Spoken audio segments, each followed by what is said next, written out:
747 jumbo jet, about 1 hour out of Tel Aviv. We've been in flight for about 9 hours. We left New York at 10 p.m. With a time change, etc., we'll be in Tel Aviv at 3 o'clock. Breakfast, lox and bagel, Israeli style. And everybody seems quite restless. Mom wants to have a picture taken of the gentleman sitting there, crush on him. Got back, so Keith is taking photographs of her. I think she had a reasonably good sleep and seems to be in a fairly good mood considering all the circumstances involved. I see how gorgeous I really am. I guess I've been fooling myself all these years. Walked over to the other side. He's waving now, and Shelley just stuck her head out. Okay, we're on the El Al plane heading for Israel. We'll be there in about an hour, and we're going to be arriving in Tel Aviv. From Tel Aviv, we'll go to Jerusalem, and so forth. Had a 10.5-hour flight from New York. We stayed in New York for about 2 days. Here comes another passenger passing. Oh, both of us again? Come on. Okay, 1, 2, 3. We're here. We're in Israel. We're in Tel Aviv, and it's beautiful out. And people are disembarking from the plane. What a huge plane it is. It wasn't a bad flight, and we're happy to be here.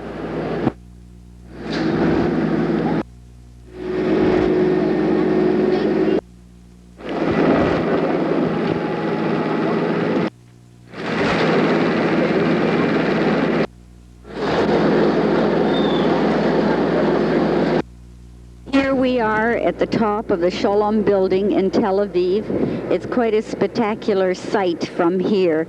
You can see the sea on one side. On the other side you can see the fields, the green, where the airport is out that way. It is quite something. It's much larger than what I expected Tel Aviv to be like. As a matter of fact, nothing like what I remembered it to be the last time we were here in 1960. Keith is taking a picture right now of the Hilton Hotel. That's where we're staying.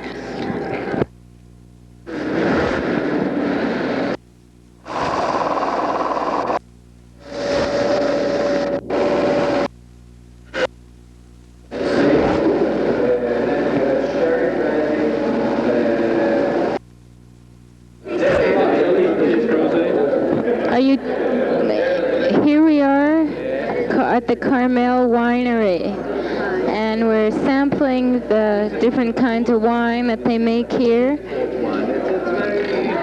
And they make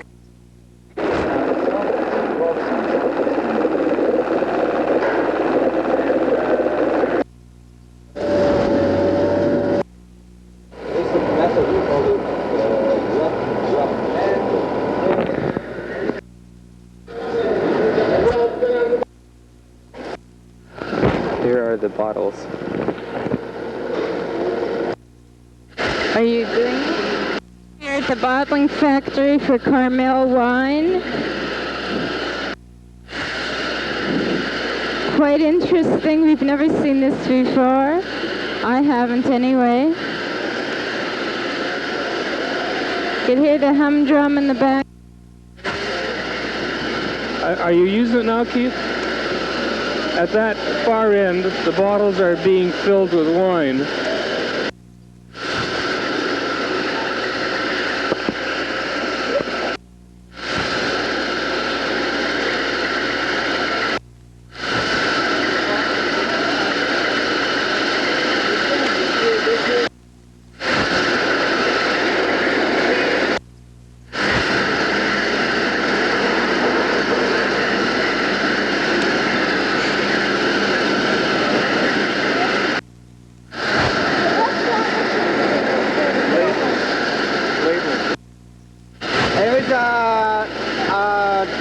der Zeitung.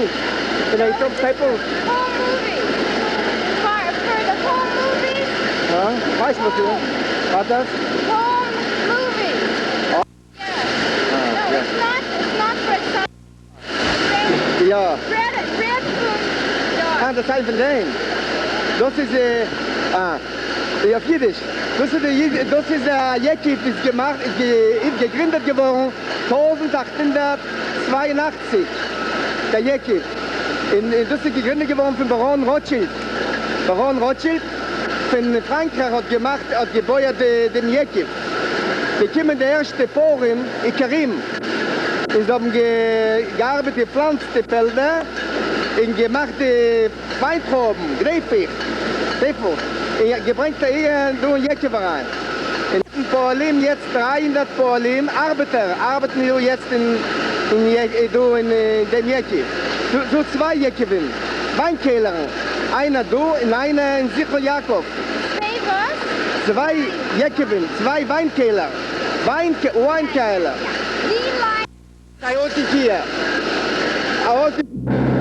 Lives without any purpose. They don't work.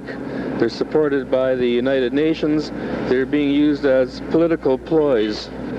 When Israeli tried to help them and settle them in land, the United Nations produced a resolution to move them back into the same existence. Camps are in many places in Lebanon, Jordan, the Gaza Strip. This is the most remarkable sight I've ever seen in my life. 6 kids, 5 or 6 salaries, you see, and it's a lot of money. Especially that, you know, the Arab ladies are not really, you know, they don't visit.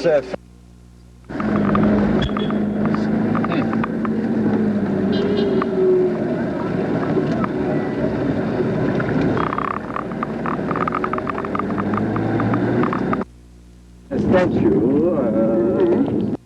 the health system, etc. So who's going to take care of them? Now, if the Israeli government... Who wants to take a picture? It looks like a bunch of horses grazing. Dromedaries, they're only one hump. Oh yeah, dromedaries. We don't have camels in Israel. We have only dromedaries. This is a new settlement, a new city in Israel. This is a beach near the new city. There's about 100 people here so far. And we'll show you the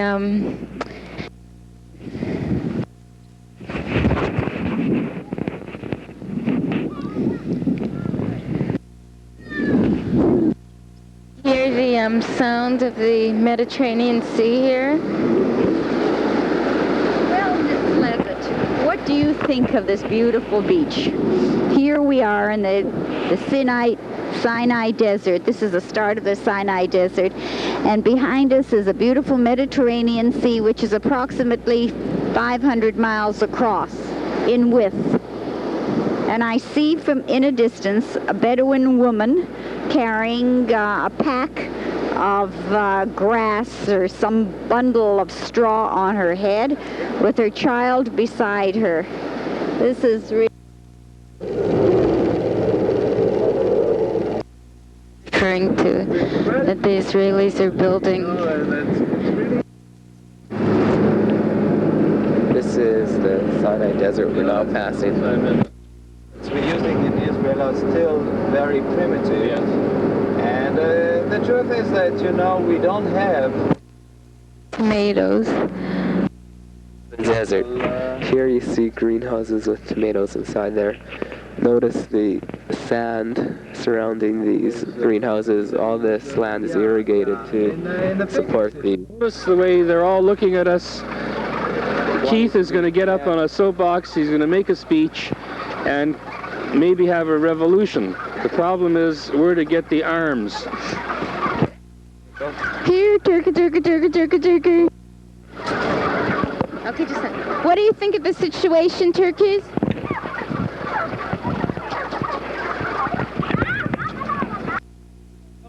you know, if exactly like any other part, you know.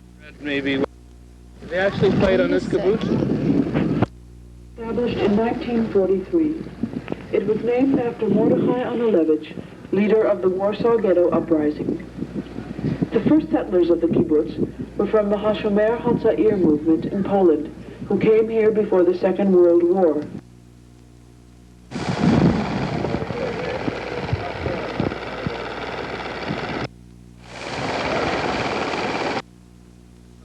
So you see a fighter, you know, holding a Czech rifle, a Czech that we got in 1948. This was the first rifle we got openly because before that, you know, we couldn't get any weapon. It didn't allow any weapon, and everything you could see it here was an underground weapon. And or during the War of 48. And as a matter of fact, the embargo bothered us much more than it bothered the Arab, because the Arab had armies, you see, and we didn't have anything, you see. So, so then Russia pushed the Czech, you see, to give us, to send us. He's taking this. Really? So, you know, they convinced them to sell. And this is when, you know, the rifle, the Czech rifle came first, and then was, matter of fact, some planes, you know, sold to us from by Czechoslovakia, and these were the German-made plane that were used in the second. We needed a very, very, you know, unusual way to get weapons. You see, one way you know, one of the most well-known story is that one day somebody appeared. The only tank that broke through during the War of Independence in 1948, and it did a great deal of damage until it was destroyed by the members of the kibbutz. Shelley and Mum are looking at the dead bodies of the Egyptian soldiers that are still in the tank. Just climbed onto the tank. He's going to get inside and he's going to try to drive it, but he won't be able to because it's in quite bad shape. You know, Manny is going to check the tank over. This looks like a The engine is okay. very prehistoric model of it. This is our hotel in Tel Aviv. It's our last day. This is the view from our apartment in Tel Aviv. The name of the emperor, you see the Roman emperor in this time. He's right, but you know, prove this Constantine. Was it or not wrong?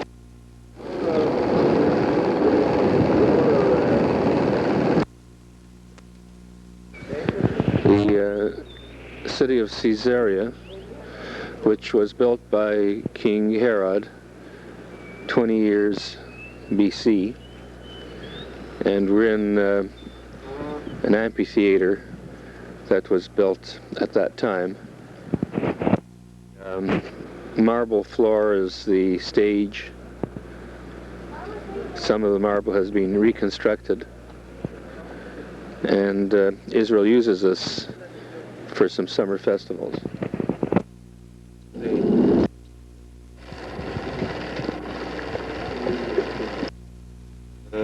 Surrounded the theater from all sides and decorated it. Roman coins, by the way. It comes now when we discuss like Roman emperor change in Rome. You know, they had to change all the statues in Israel. Shake the head. So instead of changing all the statue, they change only the head. You see, and maybe this is the version. Anyhow, this is another part of Caesarea, you know, the Roman city. And this time, you know, it's not as old as the one we saw over there, because this, matter of fact, it's not accurate to say Roman time, it's the Byzantine. You see, the Byzantine. Okay, so the main street that took you from the main Hilton, you see, and some of the not yet really dug. We didn't yet arrange it. You know, here and there we dug to give a certain house, but in the same time. This is the Theater, Gold City. Above a podium that used to overlook the harbor of the city, and later on we'll approach there and see the harbor, or what was the.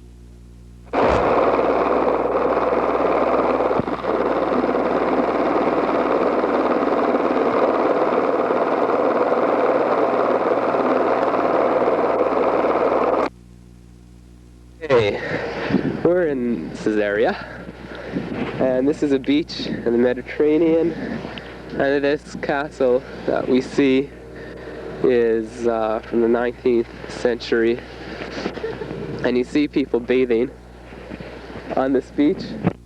It is really sunny and nice here. I have a cold in Israel, which doesn't make things too hot, but I hope you could bear with me and accept this. To keep the canal and the water level. This is the, are you taking it? This is the olive wood factory. I was here before with Marlene, and there's nice things to buy, and you see how the merchandise is produced. A typical vehicle of the Israelis. 800 years old. Well, we have some production lines. One of them is that we cut the wood to little pieces, put it in a box all together. It looks like the model itself, and then the finish is done by hand.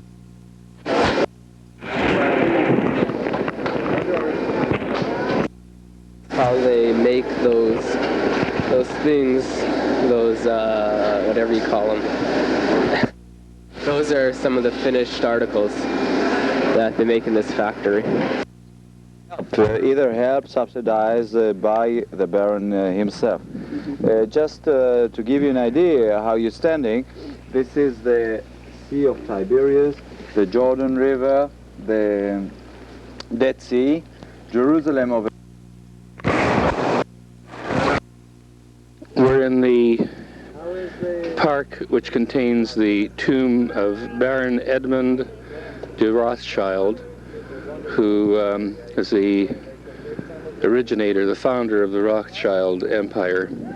He helped many Jews emigrate to Israel, and he taught the Israelis how to grow grapes and set up wineries. Mom is going absolutely wild about these roses. Thank you, our power. Never promised you a rose garden. Gefilte fish farms.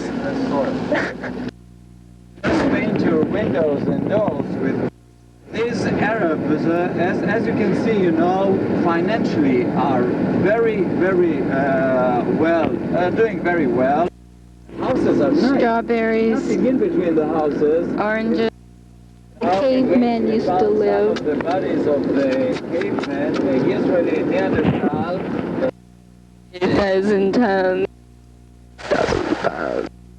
An olive squeezing device. Yeah, factory in artist's quarter in near Haifa.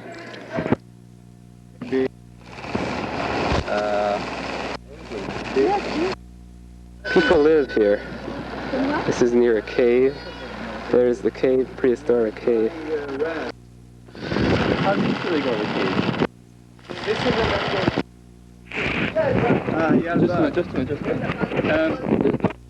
What you're seeing here is a cave inhabited by the Israeli Neanderthal, and you see it's a natural cave formed by the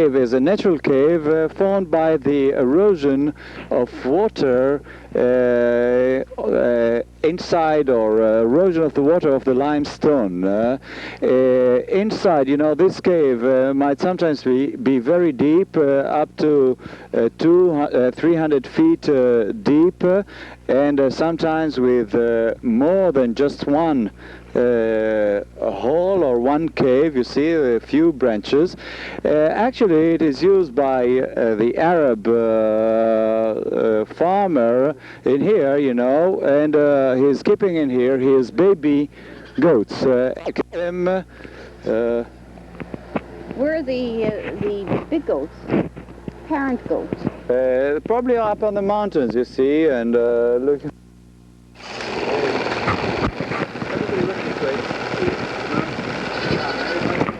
Oh, no! Yeah! Wait until we get down.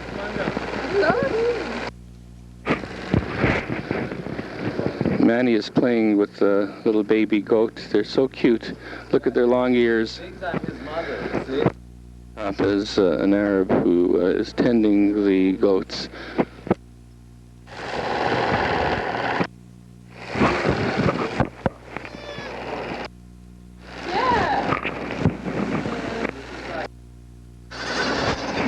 They're all doing it now. No, but this is the loudest. Look at the other. Take a picture of him. What are you doing? Look at the other one, so serene. Look at this.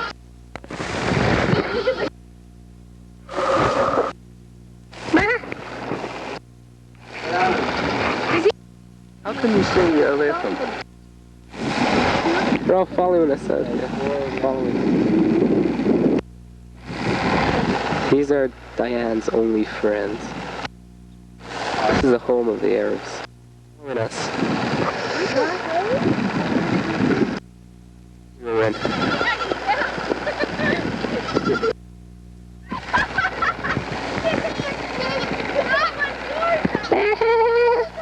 That's the one she was holding. She fell in love with her.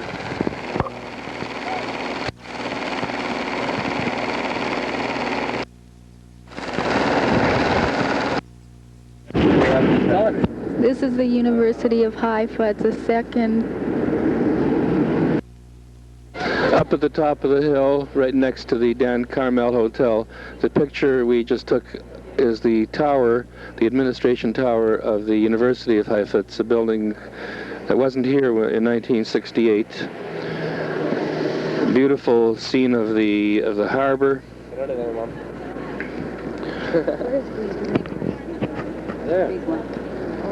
Take a picture of Shelley and Diane. Where's the Baha'i shrine? You missed it. Oh yeah, Keith. Keith. Down at the bottom, you see the Baha'i. Okay, we're in Haifa right now on our balcony of the Dan Carmel Hotel. This is the third day we are in Israel, and so far we toured the western coast and the surrounding towns.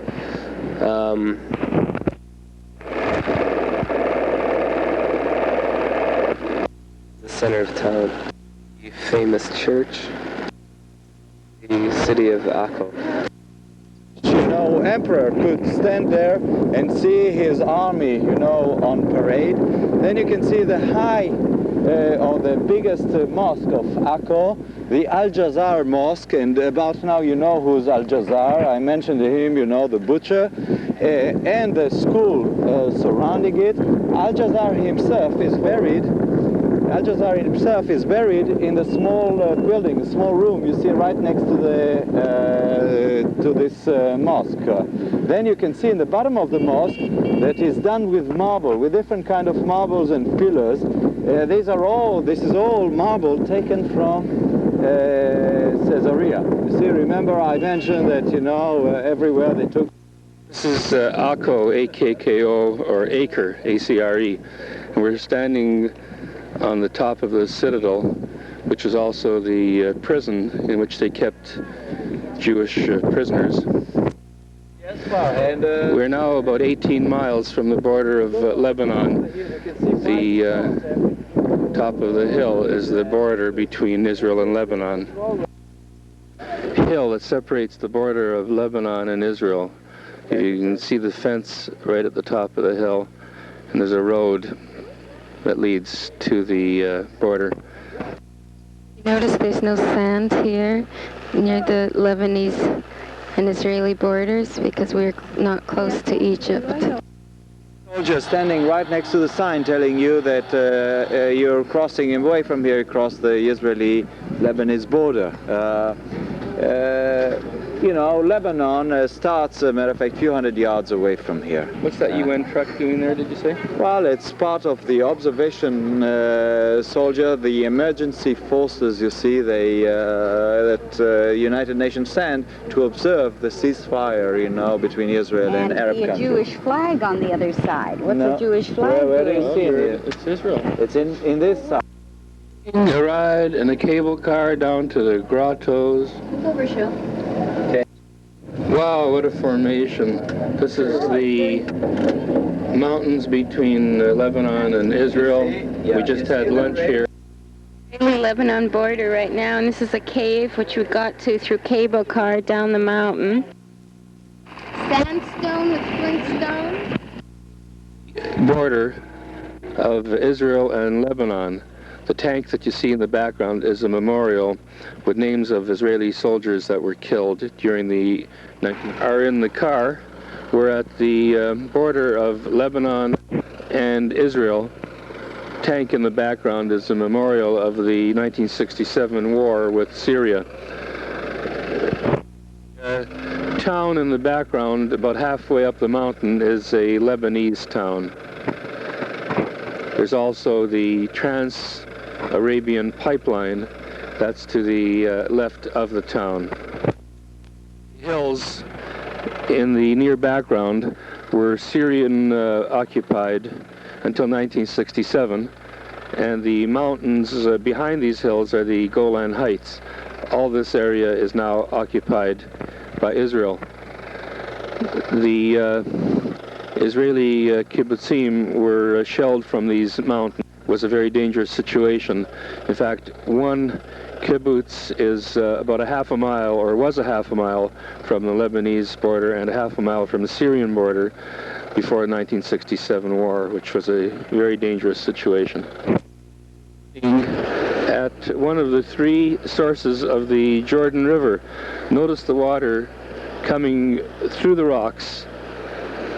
This water is actually coming from the bottom of the mountains, from where the water is infiltrated by melting of snow and the rain. This water flows year-round.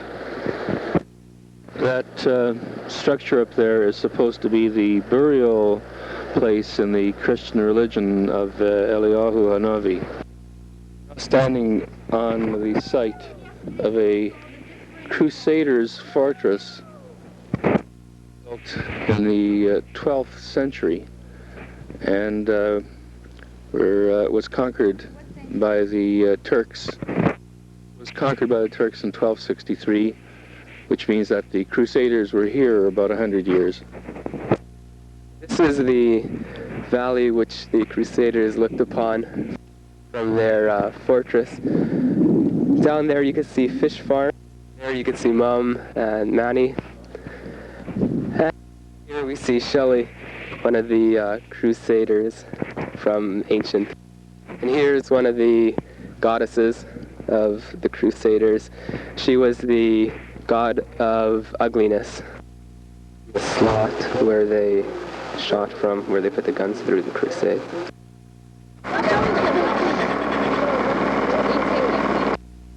Ahead of you, you can see the Syrian town of Quneitra. It was part of Israel, captured in 1967, and finally after the disengagement. It's quite hard to see, but there are, a matter of fact, three posts. One of them is the observation post, the Israeli observation post.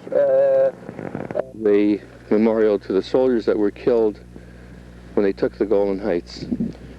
What you see here are a number of Syrian bunkers and anti-tank beams. You see a few trucks that were destroyed during the war. The motel we stayed at on the kibbutz, there are many of these little houses. Everyone brings to the community what he can and takes what he needs. In the kibbutz. They're found mostly in all kibbutzim in Israel. I think there's 180 kibbutzim in Israel. Cows in the kibbutz. They stay here all the time because they're not allowed to go out and graze. And here they are. Here this cow is snorting up a storm. And there's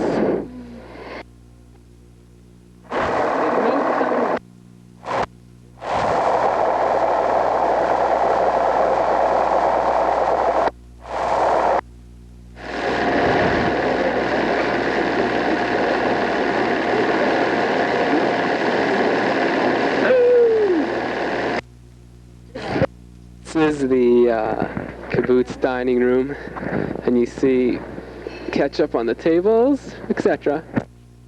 The garden in front of the place where the kibbutz members eat. I'm standing in the pathway here, walking forth and Frau at the shelters of the kibbutz. This is where all the children go and people go in case it's people of the kibbutz.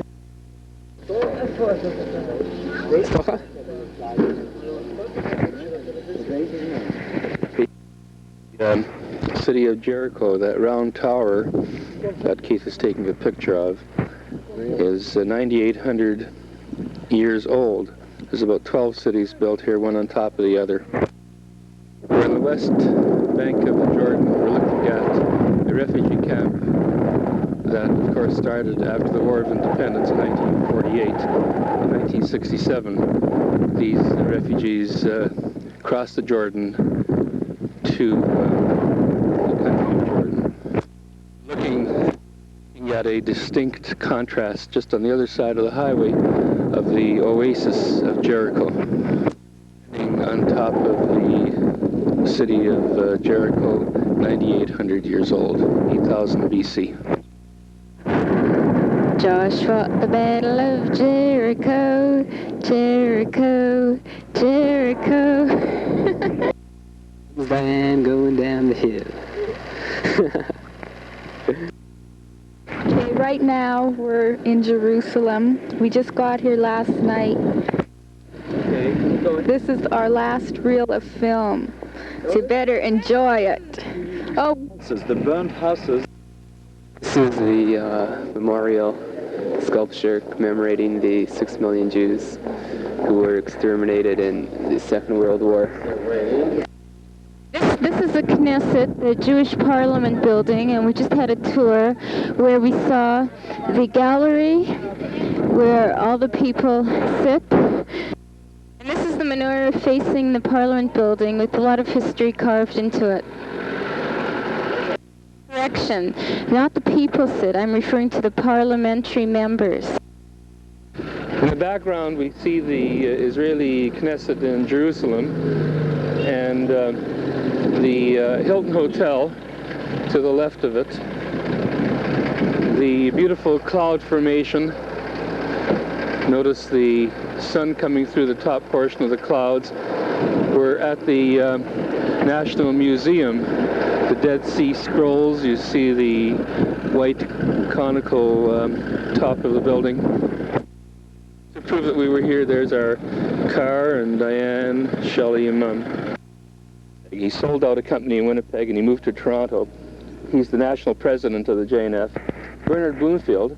Yes. I know him very well. We were here only a few... And Harris Golko. And Harris Golko is the man that was in Winnipeg at the Holiday Inn when I made this arrangement about a few weeks ago. Okay, recorded here the names of those whose generosity and foresight made possible the establishment of Canada Park. Upon completion of the Canada Park Pavilion, their names will be therein permanently inscribed. And this is Jimmy Kay, the same name. That's his brother, Joe. I went to him too. Is that the Winnipeg? This is ours, but it's not taken off yet.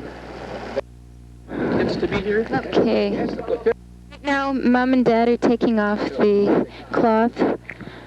Look at that. We got a lot of names. Shelley move. Look at that, isn't that nice? One's complaining again. And the their grandchildren, Pestel, Sarah, Sorelea, Bekalmen, Abel. Winnipeg. And I think in English I don't need to read it for you, huh? What's this? Levit. This is Canada Park with all the names temporarily inscribed on plaques. When the park is completed, each family or name will be put permanently around on a permanent plaque, which will show on a map the whole area of trees that were donated by each particular family. And right now there's Mom and Shelley and Dad pointing and looking at our Bookbinder, just 1 minute. see the B'nai Avram, the Herzliya, the Sherazedek, the Rosh Pina, and Hadassah Wezo. If we think that the trees that we plant are big, we're sadly mistaken, because here the little things are. Having the great pleasure of planting trees in Israel, the Robinson family, the Levit family, was a wonderful coincidence to meet them in Canada Park. Everybody is picking up a sapling, and we're going to take them up to the planting area. Panoramic view of Canada Park, Canada Forest. This is going to be a very beautiful site when it's completely developed. Planting the first tree. Looks like she's doing a very fine job, and I think that tree will grow to be a very tall and strong tree. Keith is now planting his tree. He has a crooked shovel, but I'm sure the tree will be very straight when it grows. Keith, you're doing a fine job. A little more elbow grease, please. Shelley's tearing the bag and taking the tree out. That quite well, and look at her dig away. Not used to an active shovel. And it's a nice tree. That straightened it out. That was a nice move right there. Right now, Mom and Dad are preparing to plant their tree. Nice square hole here. They're making a proper hole. We know how to plant trees from... And they know how to plant trees from the old country, Dad just said. And now Mom is putting the earth around the little tree. Just a minute, let me get a... And Dad is getting the earth with a more efficient way of planting. Now the reason this is flat is so that you can press it down when it's completed. And then that is what you call a perfect job. Do you agree? Is that a perfect job? Very good. Let's hear Mother doing it. Two young Robinson boys are planting their trees. Right now we're taking a picture of everybody watching the tree planting. It's called a group picture. Shelley, wave your hand.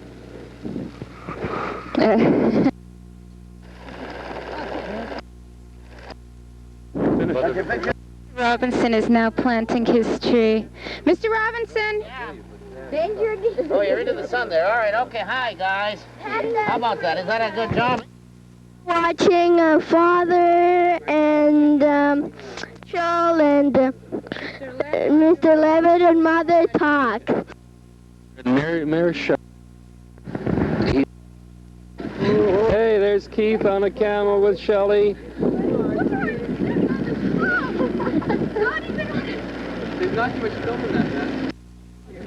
There they go. There they go. Look around, you get a... It comes down, then you see the faces, they open. Of Jerusalem.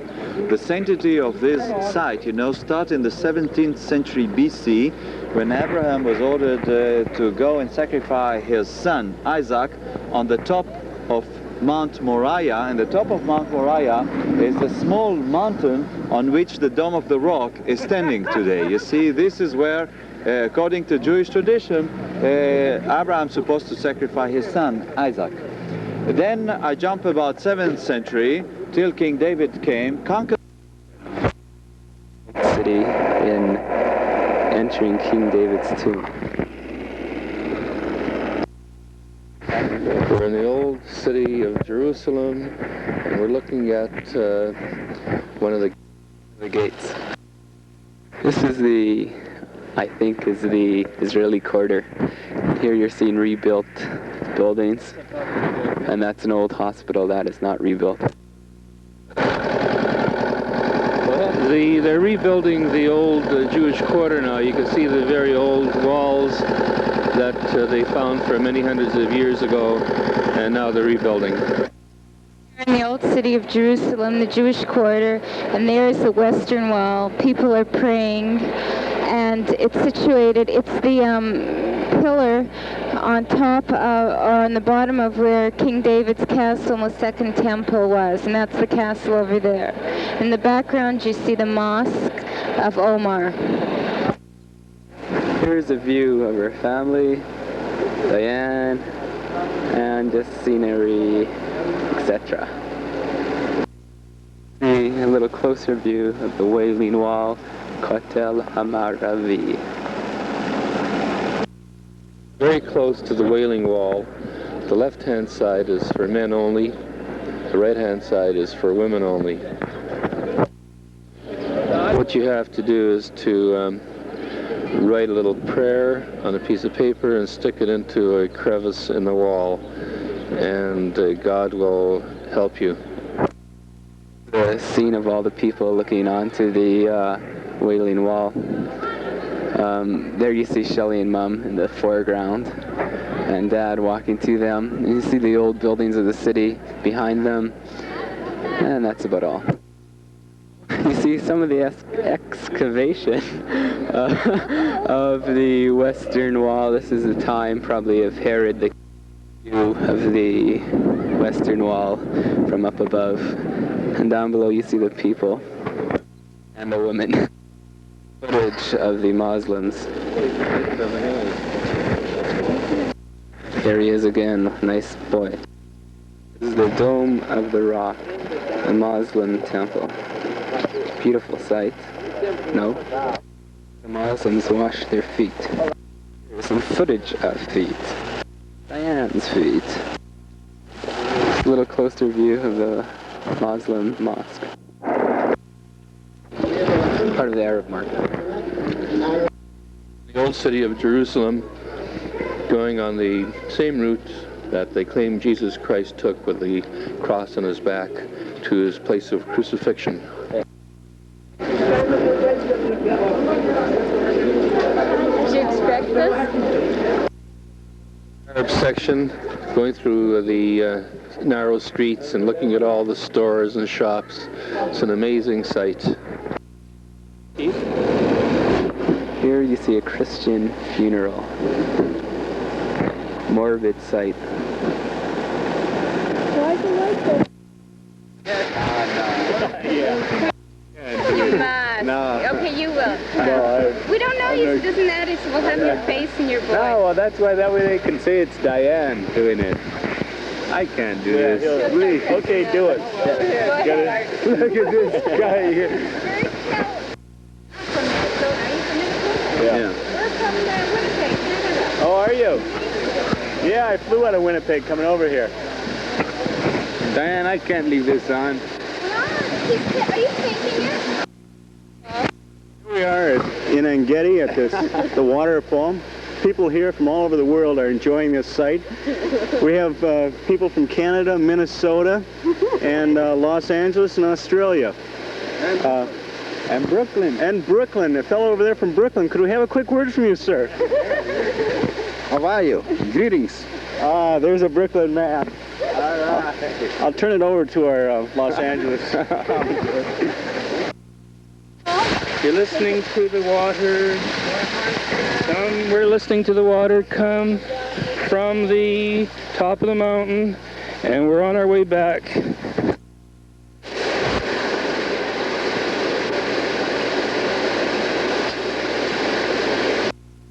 Now we're in Masada. No, we're in the Dead Sea. And there's Dad and Mom. Shells in the water floating.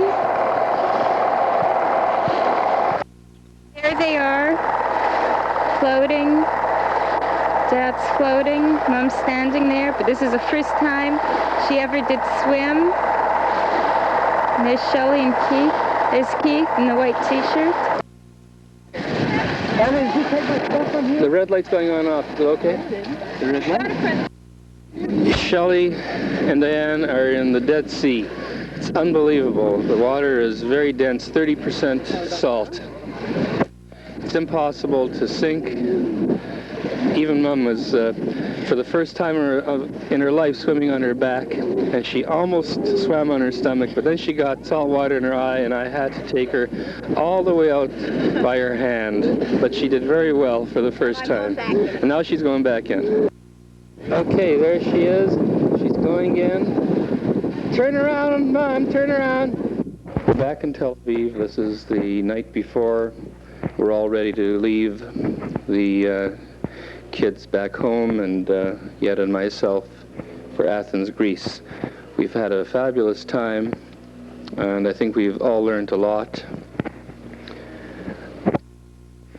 The girls and Yetta are on Dizengoff Street now doing their last-minute shopping, and then we're going to take the kids' suitcases to El Al this evening so that tomorrow they can arrive at the airport 1 hour earlier than is usually necessary. Menashe Kazan, our guide, is going to take them to the airport, and Yetta and I leave at 5:30 in the afternoon for Athens, Greece. We're in the Tel Aviv Hilton Hotel right now. I don't know if it's repeated, but tomorrow we'll be going home. Well, I'll be going home with Shelley and Diane, and here you see a view of the outside of the lights of Tel Aviv. We're by the Mediterranean now, and there's a swimming pool, and the other which you see outside. We're in Tel Aviv, in the Tel Aviv Hilton, and it's the day before we're leaving. Tomorrow morning we're leaving bright and early, and it was a great, fabulous trip. And we want to thank Mom and Dad for taking us on this fabulous, terrific trip. Very educational. It wasn't just a normal trip where we normally just lie in the sun, get beautiful, and come back all tan. This trip, there were so many experiences. We went swimming in the Red Sea. Keith and I, we were brave, and it was pretty cold out, but we saw beautiful sights, corals, different colored fish, etc. I don't know what I could really say that Diane hasn't said already, but in short, this was a trip that we shall not soon forget.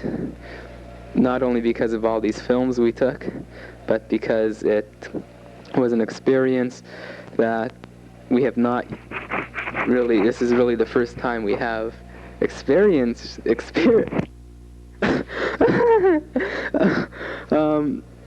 Let me rephrase that. This was a good, nice trip. I'd like to say thank you to Mom and Dad for taking us on this trip, and we hope that they enjoyed it as much as we did, and I'm sure they did.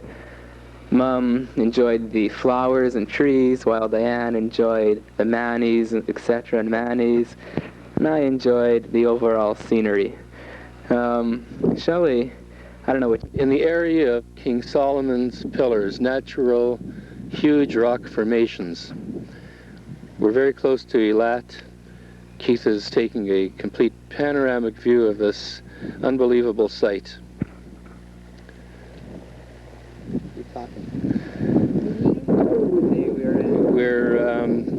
Today is the day before New Year's, and we're probably going to take a plane home or to Tel Aviv Sunday morning, spend the day shopping in Tel Aviv, and then Diane, Shelley, and Keith will be flying back home, and Mom and I will be going to Athens and other locations. I think that we've all had a real good time.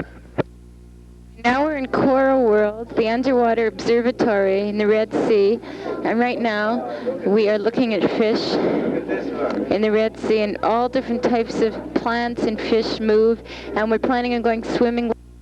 Bronze aquarium in Lat, and these fish are just absolutely unbelievable. We're under the water and we're seeing the strangest forms of fish that were ever created. Look at those black ones, just jet black. And look at the corals. Some of those corals are alive. Looking at a school of fish. They're not the beautifulest looking fish, but we intend to see them when we go swimming and snorkeling underwater. All different kinds, shapes, sizes, colors. A picture of the coral.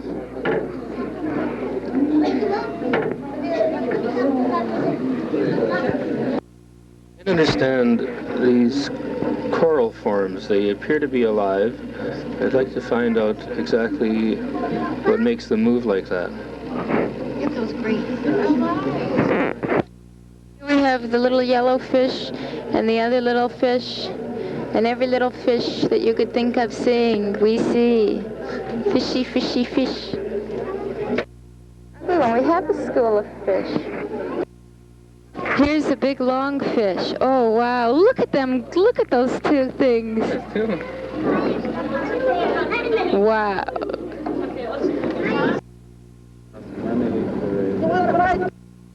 Being taken from our hotel room. This is of the Gulf of Aqaba. The hotel is the Queen of Sheba.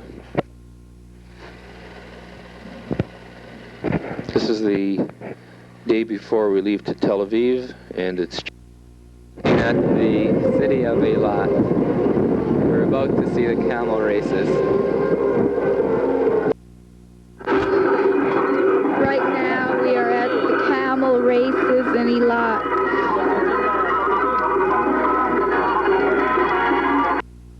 Camels.